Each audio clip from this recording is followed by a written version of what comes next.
আজ আমরা এমন এক চিরন্তন সত্য নিয়ে কথা বলবো, যেটা আমাদের জীবনের প্রতিটা মুহূর্তে প্রযোজ্য।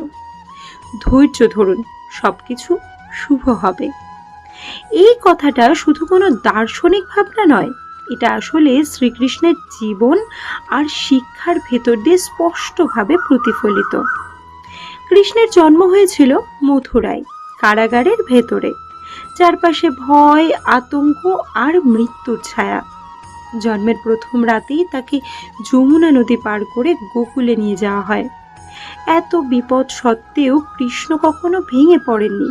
তার শৈশব থেকেই আমরা শিখি, অন্ধকার যতই গভীর হোক না কেন, ধৈর্য ধরলে একদিন আলো আসবেই আসবে।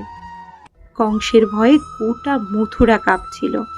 মানুষ অপেক্ষা করছিল মুক্তির জন্য। কৃষ্ণ জানতেন সবকিছুর একটা সঠিক সময় আছে। তিনি কিন্তু তাড়াহুড়ো করেননি। ধৈর্য ধরে বড় হয়েছেন, সঠিক সময়ের অপেক্ষা করেছেন। অবশেষে যখন সময় এলো, তিনি কংসকে পরাস্ত করে ন্যায় প্রতিষ্ঠা করলেন। এখানে কৃষ্ণ আমাদের শিখিয়েছেন, ধৈর্যই সঠিক মুহূর্তে দ্বার উন্মোচন করে। মহাভারতের যুদ্ধক্ষেত্রে অর্জুন হতাশায় ভেঙে পড়েছিলেন। তিনি যুদ্ধ ছেড়ে দিতে চাইছিলেন। তখন কৃষ্ণই তাকে উপদেশ দিলেন, ধৈর্য ধরো, নিজের কর্তব্য করে যাও, ফল নিয়ে অস্থির হয়েও না। সঠিক সময়ে শুভ ফল আসবেই আসবে। এই উপদেশই আসলে গীতার মূল শিক্ষা।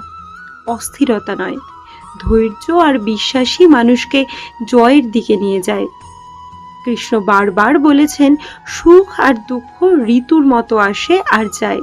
যেমন শীতের পর আসে গ্রীষ্ম, তেমনি দুঃখের পরও আসে আনন্দ।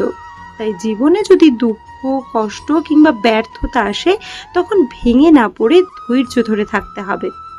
কারণ সময়ের সাথে সবকিছুই শুভ দিকে বদলাবে।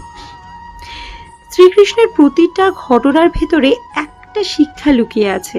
প্রতিটা ঝড়ের পর শান্তি আসে, প্রতিটা অন্ধকারের পর আলো আসে, প্রতিটা ধৈর্যের পর শুভ ফল আসে। তাই আমাদেরও উচিত জীবনের প্রতিটা পরিস্থিতিতে ধৈর্য ধরে এগিয়ে চলা। আজ যদি সমস্যা থাকে, কাল তার সমাধান আসবেই আসবে। শ্রীকৃষ্ণ আমাদের শিখিয়েছেন, ধৈর্য মানে হাল ছেড়ে দেওয়া নয়। ধৈর্য মানে হলো বিশ্বাস রাখা, সঠিক সময়ের জন্য অপেক্ষা করা আর নিজের কর্তব্য করে যাওয়া।